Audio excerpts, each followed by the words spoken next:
जय श्री राम। राम राम जय राम परात्पर रावण संहर रणधीर सीता शोक विनाशनकारी లంకా వైభవ సంహారి. గురుగారు ఈ క్రూర కర్మలు అన్నారు, మంచి కర్మలు అన్నారు. క్రూర కర్మలు మంచి కర్మలు ఇది ఎక్కడి నుంచి మానవులకి ప్రవేశిస్తుంది? ఎందుకు అలా చేస్తారు? కొంతమంది అలా ఎందుకుంటారు, కొంతమంది ఇలా ఎందుకుంటారు అడిగారు ఒక గ్రామస్తుడు. అయ్యా, మీరు గొప్పవారు. మనం ప్రతిసారి పదే పదే అనుకుని ఏమనుకుంటాము, ఆత్మస్వరూపలం అనుకోండి. అంటే ఏమి అంటే ఆత్మ కూడా గుణగణాలు తెలుసుకోవడం. ఆత్మస్వరూపలము అని చెప్పుకుంటే ఏం పుట్టింది మనకు? ఆత్మ అంటాం, అంతకంటే ఇంకేముండదు. మరి ఆత్మకున్న గుణాలు తెలుసుకోవాలంటే అది తెలుసుకున్నప్పుడు మనం ఎట్లా ఉండాలో అర్థమవుతుంది. అది తెలియనంతవరకు అజ్ఞానంలో మానవులు మునిగిపోయి, ఈ అజ్ఞానంలో మునిగిన మానవులు అనేక విధాలుగా వ్యామోహాల వైపు పరిగెడుతూ ఉంటారు. ఏం వ్యామోహాలు? అధిక ధనం సంపాదించి, ఇంకేముండేది ఇవే. కాలము, అధికమైనటువంటి ఆశ, అన్నీ మనకే కావాలి, వేరేవాడు అనుభవించకూడదు. రావణాసురుడు అలా అనుకున్నాడు. సీత అందచందాలు చూసి నేనే ఈమెను తీసుకోవాలి అనుకోవాలనుకున్నాడు. కానీ అవమానపడిపోయాడు ధనుర్భంగం గావించేటప్పుడు శ్రీరామచంద్రుడు. కనుక శ్రీరామచంద్రుడికి రావణాసురుడికి ఏం పోలిక ఉంది? ఇవి తెలుసుకుంటే ఈ ఆలోచనలు ఎక్కడి నుంచి వస్తాయో మనకు అర్థమవుతుంది. ఆలోచనలు అనేటివి ఈ యొక్క ప్రకృతి సృష్టిలో శ్రీమన్నారాయణుడు సృష్టి అంతా నింపేసి ఉన్నాడు.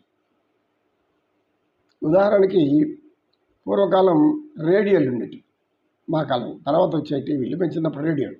ఈ రేడియో స్టేషన్ ఎక్కడో ఉంటుంది, విజయవాడో హైదరాబాదో ఏదో ఒక్కడ ఉంటుంది. అక్కడ వాళ్ళు దాన్ని ఆపరేట్ చేస్తే ఇక్కడ మన రేడియోలోకి ఎలా వినగలుగుతున్న శబ్ద తరంగాల్ని, ఆ పాటల్ని, ఆ మాటల్ని, జ్ఞానాన్ని. అదేవిధంగా చిత్రాలు ఎక్కడో తీసి ఇప్పుడు మాధ్యమాల్లోకి ఎక్కడో జరిగేవి ఎలా వచ్చేస్తున్నాయి అంటే, సృష్టి అంతా కూడా శబ్ద తరంగాలు, రేడియో తరంగాలు ఏ విధంగా వ్యాపించి ఉండి అందులో నుంచి ఉండేటువంటి విద్యుత్తు అనేది ఆ యొక్క విద్యుత్ తరంగాల రూపంలో వచ్చి అవి దానికి సంబంధించినటువంటి పరికరం కనుక్కున్నారు కాబట్టి అందులో ప్రవేశిస్తున్నాయి. అదేవిధంగా మన ఆలోచనలో మన యొక్క తల కూడా భగవంతుడు ఒక యాంటెనా లాగా పెట్టాడు. ఈ లోపల ఉన్న మెదడు అనేది ఒక యాంటెనా. ఈ ఒక యాంటెనా ఏం చేస్తుంది అంటే, ప్రపంచంలో మనం చూస్తున్నది, వింటున్నది, ఇవన్నీ ప్రతిదాన్ని గమనించిన దాన్ని అందులో వ్యతిరేకమైన విధానాలని లోపలికి తీసుకుంటూ ఉంటుంది.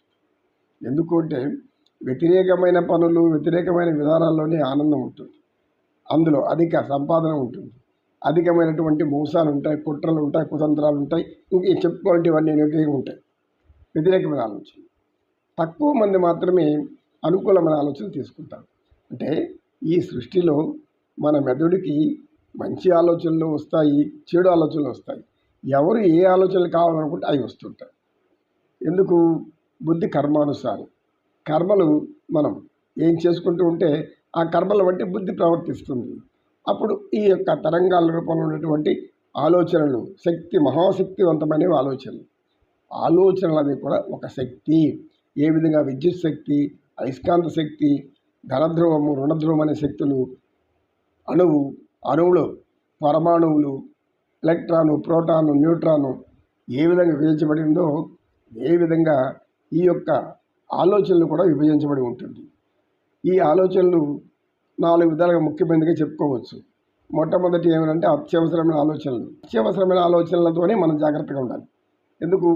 ఈరోజు మన ఇంట్లో ఒక పూట పేదవారికి అన్నం ఉండదు. ఎందుకంటే కూలి పని దొరకలేదు. ఆ కూలి పని దొరకనప్పుడు ఏం చేస్తారు? ఆ కూలివాడు తినేదానికి ఎవరు ఇస్తారు?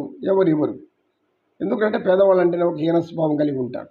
పేదవాడుగా పుట్టడమే నీ దరిద్రం అని అంటారు. దరిద్రం వల్ల పుట్టామో, అదృష్టం వల్ల పుట్టామో అది వేరే విషయం. కానీ నీ దగ్గర ఉన్నప్పుడు అంత పేదవాడు ఒక ముద్ద పెట్టడానికి ఏమవుతుంది? నీ చెయ్యికి పుణ్యం కదా, నీ నోటికి పుణ్యం కదా, 4 మంచి మాటలు చెప్తే అని ఆలోచించేవాడు ఎంతమంది అంటారు? ఎవరో కొంతమందే ఉంటారు. ఈ విధంగా ఈ యొక్క పేదవాడు కూలికి పోతే ఆకలి తల్లాడాలి. అదే ఏ విమానాల్లోనే హెలికాప్టర్ తిరిగే వాళ్ళు తిన్నది అరక్కుంటా అల్లాడుతూ ఉంటారు. ఎందుకు? అనేక రుచులు తినాలి. ఇంత దానం మస్తుగా ఉంది, ఏం తినాలి? అన్నీ తినేది. అన్ని రకాలైన బాధలు తెచ్చుకునేది, ఆ తర్వాత బాధపడేది. ఇది లోక సహజం. కనుక ఆలోచనలు అనేటివి మనకు మొట్టమొదటి అత్యవసర ఆలోచనల్లో చెడు ఉంటుంది, మంచి ఉంటుంది. అత్యవసరంగా ధర్మబద్ధంగా పొందాలనుకుంటే ధర్మబద్ధంగా పొందవచ్చు. ఎలా? ఇప్పుడు ప్రభుత్వం ఏదో ₹2 బియ్యం, ఒక మహా నటుడు, గొప్ప పేరు తెచ్చుకున్నటువంటి అన్ని రకాల పాత్రలు పోషించిన గొప్ప మహానటుడు నందమూరి తారక రామారావు గారు రాజకీయాల్లోకి వచ్చిన తర్వాత కిలో ₹2 బియ్యం ప్రవేశపెట్టాడు. ఈ కిలో ₹2 బియ్యం ప్రవేశపెడితే పేదలకు ఆనందం అయిపోయింది, పేదలకు సంతోషం అయిపోయింది. అందరూ తెచ్చుకుంటున్నారు, వెళ్ళి క్యూలో నిలబడి, లైన్లో నిలబడి తెచ్చుకుంటుంటే కొంతకాలానికి ఆయన ఏదో కర్మలు అంటాం కదా, కర్మవశాత్తు ఆయన కాలం చేశారు. ఆ తర్వాత వచ్చిన వాళ్ళు ఏం చేశారు, వీళ్ళ కిలో ₹2 ఎందుకు ఇవ్వాలి అనే విధంగా దాన్ని మళ్ళీ తీసేశారు. ఇలా మార్పులు చేర్పులు జరుగుతూ ఉంటుంది. ఎందుకంటే మనుషుల ఆలోచనలు బట్టి మారుతూ ఉంటుంది. మంచి చేయాలన్నవాడు మంచి చేస్తాడు, చెడు చేయాలన్నవాడు చెడు చేస్తూనే బతుకుతాడు, చెడు గుణాలతోనే బతుకుతాడు, అందరినీ మోసం చేస్తూనే బతుకుతాడు. ఎందుకు? మోసమే అతని ప్రవృత్తి. ఇక్కడ ఏముంది మనకు? ప్రశాంతత, ప్రవృత్తి అని పతాంజలి యోగ సూత్రాలు 2 చెప్తారు శ్రీ వివేకానంద స్వామి. ప్రవృత్తి అంటే మీ మంచి చెడులకు రెండింటికి ఎక్కువ లొంగిపోయి చెడుకు ఎక్కువ అవకాశం ఇవ్వడం, చెడుని ఎక్కువగా లోపలికి తీసుకోవడం, ఇది ప్రవృత్తి. అటువంటి వాళ్ళు నికృష్ట బలవంతులు అంటాడు ఆయన పతంజలి మహర్షి, వివేకానంద స్వామి. నికృష్ట బలమే. ఏం బలం అది? నికృష్ట బలం అంటే ప్రజలకు వ్యతిరేకమైంది. పామరులు, సామాన్యులు, బిక్కి అనేక మంది మన భారతదేశంలో ఉన్నారు. మరి ముఖ్యంగా గ్రామీణ ప్రాంతంలో రైతులైతే రైతులు పంటలు బాగా పండితేనే చేతికి వస్తుంది. పంటలు పండలేకపోతే ఏం చేస్తారు? నష్టం వస్తుంది. ఎవరు ఆదుకుంటారు? మేము ఆదుకుంటామంటారు కొంతమంది అధికారులు. ఏ 15%, 20%, 25% ఇస్తారు, పూర్తిగా ఇవ్వరు కదా. అంటే వాళ్ళు పెట్టిన ఖర్చు కూడా లేకుండా 8 మంది రైతుల ఆత్మహత్యలు అనేకం చూస్తున్నాము. అనేక రైతుల ఆత్మహత్యలు ఎప్పటి నుంచో వింటున్నాం. ఎందుకు చేసుకోవాలి? అన్నదాత, అన్నం పండించేటటువంటి ఒక రైతు, ఆ రైతు యొక్క జీవితాన్ని పట్టించుకోకపోతే అదేం ప్రభుత్వం, అదేం పరిపాలకులు అని అడగవచ్చు మనం.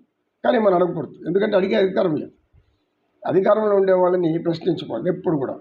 ఎందుకంటే అధికారంలో ఉండే వాళ్ళని ప్రశ్నిస్తే ఆ తర్వాత అప్పటి కోపం పెదవికి చేటు, పెద్దవాడి కోపం పెదవికి చేటు. 4 మాటలు అనేస్తే వెంటనే రా మా రాజుగారు రమ్మన్నారు. ఏమంటే నువ్వు మా రాజుగారి నుంచి ఏదో మాట్లాడు. ఏం మాట్లాడిన స్వామి, నేను అన్నం లేదు, అన్నమో రామచంద్ర అన్నాను, ఒక పొద్దు అన్నం పెట్టమని అడుక్కున్నాను అంటే అప్పుడేదో అన్నావు, రా 8 చెరసాల్లో కొట్టు 100 కొరడ దెబ్బలు, ఇంకేముంది అయిపోయింది. కనుక అందుకు ఒకరిని కొట్టి ఇద్దరిని కొడితే అందరూ భయపడిపోతారు. అబ్బా మనం జోలికి పోకూడదురా స్వామి, దెబ్బలు తినే దేనికి. ఈ విధంగా ఉంటుంది పరిస్థితి. కనుక మానవులు ఈ యొక్క ఆలోచనలు తీసుకునేటప్పుడు అత్యవసర ఆలోచనల గురించి ధర్మబద్ధంగా ఉండాలని చెప్పేదే భగవద్గీత. భగవద్గీతలో పరమాత్ముడు చెప్పిందంతా ఏంటంటే, నీవు ఏ పని చేసినా అది ధర్మమా అధర్మమా 2 వేరే చేసుకో. ధర్మం అయితే ఆచరించు, అధర్మం అయితే వదిలిపెట్టేదానికి ప్రయత్నించు. మనసు లాగుతుంది, చెయ్యి అంటుంది. ఒక ఉదాహరణకు ఒక చోట దారిలో ఒక వ్యక్తి ధనం బ్యాంకు నుంచి తీసుకొని వస్తున్నప్పుడు అతని బ్యాగు వెనకాల నుంచి కొందరు గమనిస్తూ ఉంటారు. ఆ బ్యాగ్ లాక్కొని పరిగెడుతున్నప్పుడు ఎందుకు ఆలోచన వచ్చింది వాళ్ళంతా యువకులుగానే ఉంటారు. ఎందుకు వస్తుంది వాళ్ళకి? దొంగలు అవ్వాలి, దొంగతనం చేయాలి. ఎందుకు వస్తుంది? ఎప్పుడైతే తినడానికి తిండి, ఆకలి, చేయడానికి పని లేనప్పుడు అటువంటి పరిస్థితుల్లో వస్తుంది. అనేక మంది పూర్వకాలం దారి దోపిడీ వాళ్ళు ఉండేవారు. దారి దోపిడీ అంటే వాళ్ళు అదే వృత్తిగా పెట్టుకునేవాళ్ళు. ఈరోజు దారి దోపిడీ కాదు కదా, శ్రమ దోపిడీ, ఇంకా అనేక రకాల దోపిడీ చేసుకుంటూ బతికేస్తున్నారు. పదవి వచ్చిందంటే ఇది ఆనందం, ఎందుకు? దోపిడీకి ఒక మంచి మార్గం అనే విధంగా కొందరు ఉంటారు. కొందరు మహానుభావులు, భగవంతుడు మనకు ఈ అవకాశం ఇచ్చాడు, అందరి దగ్గర మంచి పేరు తెచ్చుకోవాలంటే ఏం చేయాలని అందరిని అడిగి ఆ పనులు చేస్తూ ఉంటారు. ధనమే కూడా పెట్టాలి, దొంతరలుగా ఎత్తుకొని ఎంతైనా ఎత్తున కొండంత ఎత్తి పేర్చని, ఇంకా కూడా చాలు తృప్తి. అలాంటి వాళ్ళు ఉంటారు. అంటే ఈ ఆలోచనలు అనేవి ఇలా ఉంటాయి. మనకు అవకాశం వచ్చినప్పుడు ధర్మాన్ని ఆచరించాలా, అధర్మాన్ని ఆచరించాలా, ఇది ఎవరికి ఆలోచన వస్తుంది? అది ఆలోచించరు. అధికారం వచ్చింది అంటే అవసరం అంటే ఏమి? ఇతరుల మీద పెత్తనం చెలాయించాలి, నోరు తెరిస్తే నోరు మూయించాలి, లేదంటే లోపల వెయ్యాలి. అదే ధర్మాన్ని ఆచరించే వాళ్ళు ఏమవుతారు? అందరికి వెళ్ళి దగ్గర ఇంటికి వెళ్ళి నీ కష్టమేమి, నీ సుఖమేమి, నీ బాధ ఏమి అని అడిగి తెలుసుకొని తీరుస్తూ ఉంటారు. వీళ్ళు మంచివాళ్ళు. మీరు కూడా మొదట్లో ఏమనుకుంటారు, మీ మీ కోరికలు మీకు రోడ్డు ఇస్తాం, మీ దాది బాగుంది అట్లా ఇట్లా. ఇప్పుడు కొన్ని ఏళ్ళు అయినా మళ్ళీ ఏమి వాళ్ళు పట్టించుకునే వాళ్ళు ఉంటారు. ఇందాక శ్రీకృష్ణ పరమాత్మ గోపకాంతులు ఏ విధంగా నిందలు వేశారు ఆ విధంగా. అంటే మీ అవసరం తీరిపోతేనే అయిపోయింది అక్కడికి. అవసరం అంత వరకు అక్క మొగుడు బావ, అవసరం తీరాక అక్క మొగుడు కుక్క, పిచ్చి కుక్క. కనుక ఈ విధంగా ఉంటుంది సామెతలు మనకు. ఇది ఆలోచనలు అనేటి వ్యతిరేకమైన ఆలోచనలు ఎలా ఉంటాయి. ఇక ఇంకొకటి ఉంటుంది. అదేమిరా అంటే ఉపయోగం లేని ఆలోచన, అవసరం లేని ఆలోచన. కృష్ణం వందే జగద్గురు.